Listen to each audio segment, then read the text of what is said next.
मित्रांनो, आज आपण डी मार्ट, इन्फोसिस तसेच अदानी एनर्जीच्या QIP बद्दल डिस्कस तर करणारच आहोत. शिवाय इतरही बिझनेस न्यूज आज आपण डिस्कस करणार आहोत.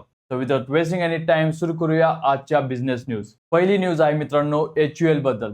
तर मित्रांनो, हिंदुस्तान युनिलिव्हरचा स्टॉक काल Q1 रिझल्ट नंतर मोठ्या सेलिंगचा सामना करत होता. काल तो जवळजवळ 7% पर्यंत कोसळला होता. कंपनीचा रेव्हेन्यू 10% वाढून 17,341 कोटी झाला, पण कॉन्सोलिडेटेड नेट प्रॉफिट मात्र 2% घसरून 2,680 कोटी झाला. या घसरणीमागचं मुख्य कारण म्हणजे टॅक्स एक्सपेन्सेस जवळपास दुप्पट होऊन 939 कोटी झाले आणि कंपनीला रिस्ट्रक्चरिंगमुळे 115 कोटींचा एक्सेप्शनल कॉस्ट सुद्धा सहन करावा लागला. कंपनीने स्वतः सांगितलं की मिडल ईस्ट वॉरशी संबंधित वाढलेल्या रॉ मटेरियल कॉस्टमुळे सुद्धा त्यांच्या मार्जिन्सवर प्रेशर येत आहे. मित्रांनो, FMCG सेक्टर मधल्या सर्वात मोठ्या कंपनीमध्ये रेव्हेन्यू ग्रोथ असून सुद्धा प्रॉफिट घसरणं हे दाखवतं की इनपुट कॉस्ट प्रेशर संपूर्ण कन्झ्युमर सेक्टरला जाणवतंय. त्यामुळे HUL सारख्या ब्ल्यू चिप स्टॉक मध्ये अशी घसरण ही लॉंग टर्म इन्व्हेस्टरीसाठी एक अक्युम्युलेशनची संधी असू शकते.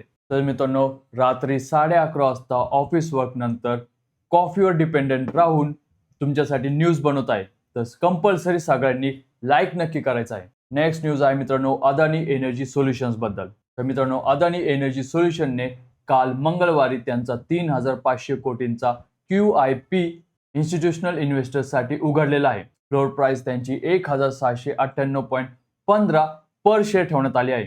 या फंड रेज मधून मिळणारा पैसा कंपनी पॉवर ट्रान्समिशन, डिस्ट्रीब्युशन आणि स्मार्ट मीटर मधल्या पुढच्या ग्रोथ फेजसाठी वापरणार आहे. तसेच कॅपिटल एक्सपेंडिचर, डेट रिडम्पशन आणि ॲक्विजिशन साठी सुद्धा हा पैसा ते वापरणार आहेत. 2024 मध्ये तर कंपनीचा $1 बिलियन QIP तब्बल 6 पट सबस्क्राईब झाला होता आणि ह्यावेळेस सीन कसा असेल ते लवकरच कळेल. नेक्स्ट न्यूज आहे मित्रांनो HEG बद्दल.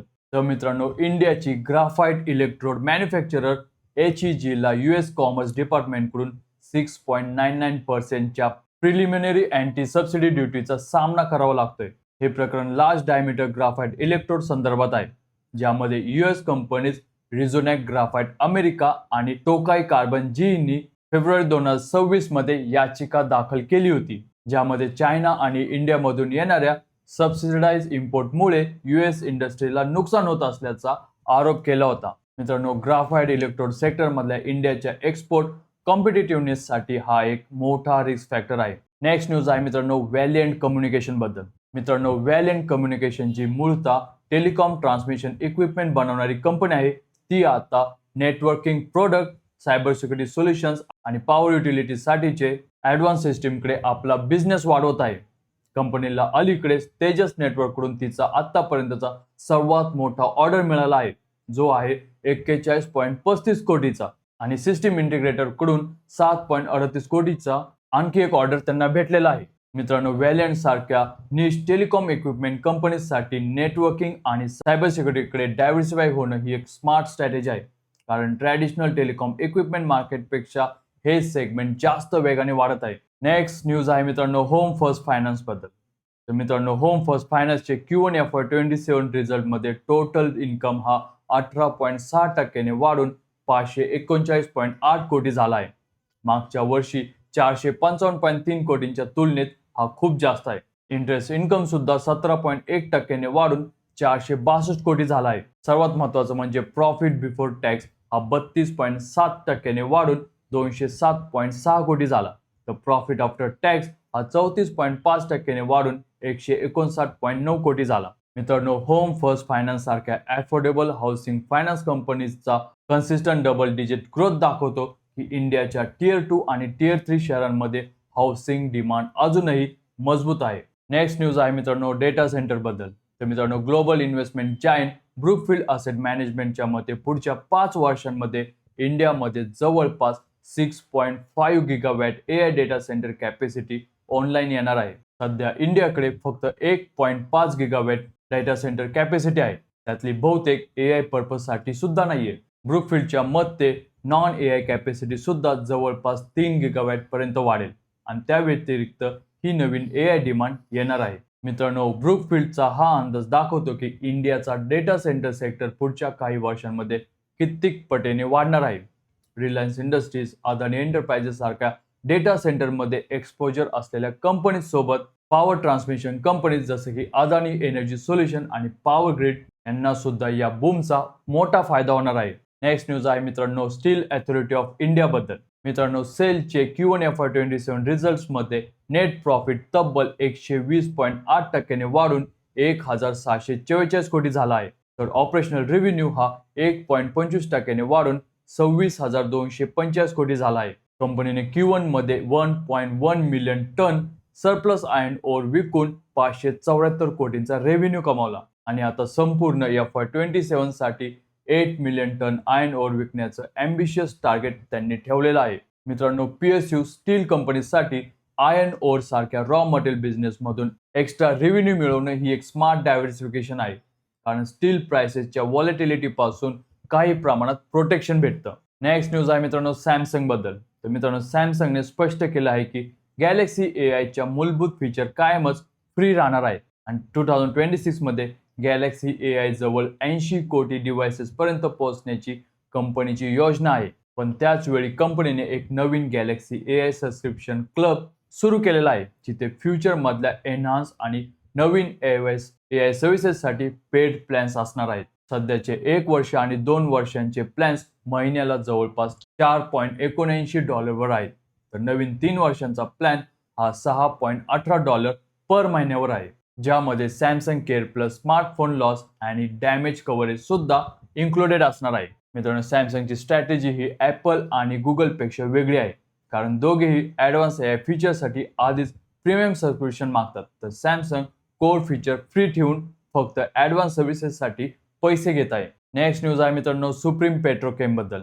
तर मित्रांनो, debt free chemical company Supreme पेट्रोकेमचे Q1 FY27 रिझल्ट खूपच जबरदस्त आलेले आहेत. स्टँड अलोन नेट प्रॉफिट तब्बल 192.05% वाढून 236.33 कोटी झाला, जो की मागच्या वर्षी फक्त 80 कोटींचा होता. रेव्हेन्यू सुद्धा 17.75% वाढून 1,632.71 कोटी झाला आणि ऑपरेटिंग एबिटा मार्जिन तब्बल 19.53% पर्यंत एक्सपांड झाला आहे, जे रॉ मटेरियल प्राइसेस व्हॉलेटिलिटी असून सुद्धा एक रेझिस्टंट परफॉर्मन्स आहे.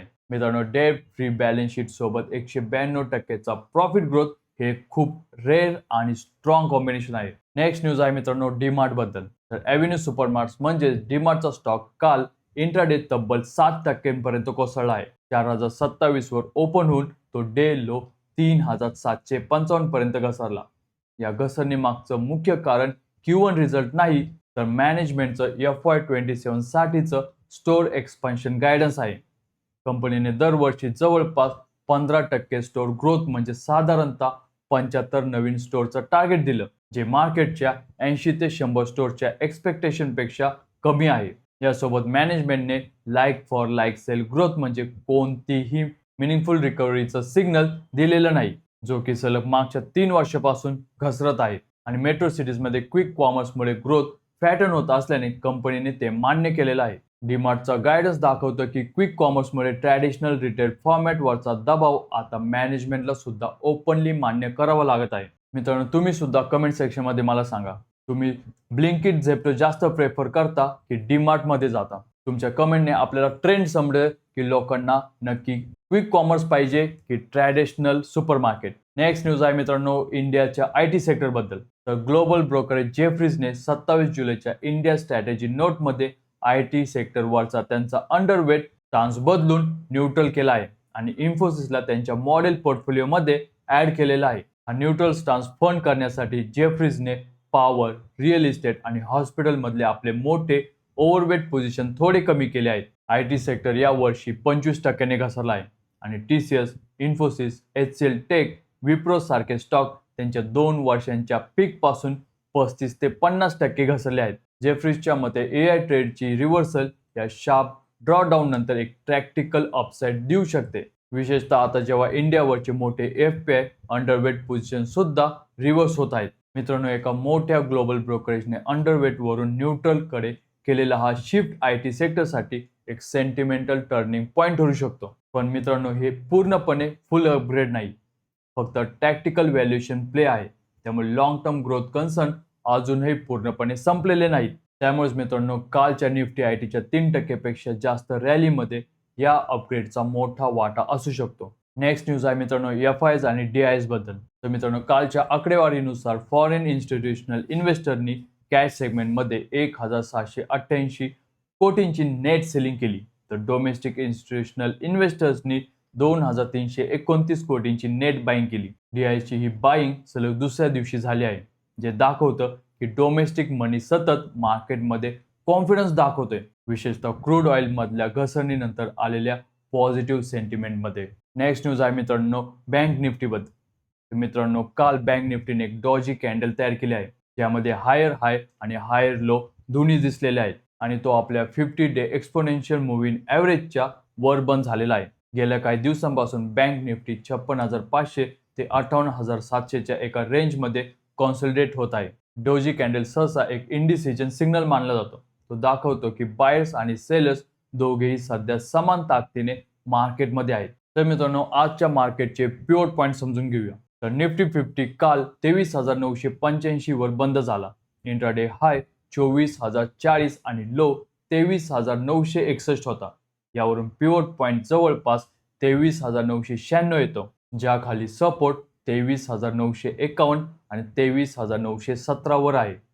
तर वर रेजिस्टन्स 24,030 आणि 24,075 वर आहे. सेन्सेक्स काल 76,765 वर बंद झाला आणि निफ्टीच्या रेंजच्या प्रमाणात अंदाजे हाय 76,892 आणि लो 76,740 धरल्यास पिवोट जवळपास 76,766 येतो. सपोर्ट हा 76,640 आणि 76,513 वर आहे. रेजिस्टन्स 76,892 आणि 77,019 वर असणार आहे. बँक निफ्टीसाठी 56,500चा झोन सपोर्ट आणि 58,700चा रेजिस्टन्स राहील, कारण तो अजूनही याच रेंजमध्ये कॉन्सोलिडेट होत आहे. आज मित्रांनो F&Oची एक्सपायरी आहे, त्यामुळे व्हॉलेटिलिटी वाढण्याची शक्यता आहे आणि क्रूड ऑइलची पुढची डायरेक्शन सुद्धा महत्त्वाची ठरणार आहे. तर मित्रांनो, ह्या होत्या आजच्या बिझनेस न्यूज. तुम्हाला व्हिडिओ कसा वाटला हे मला कमेंट सेक्शनमध्ये नक्की सांगा.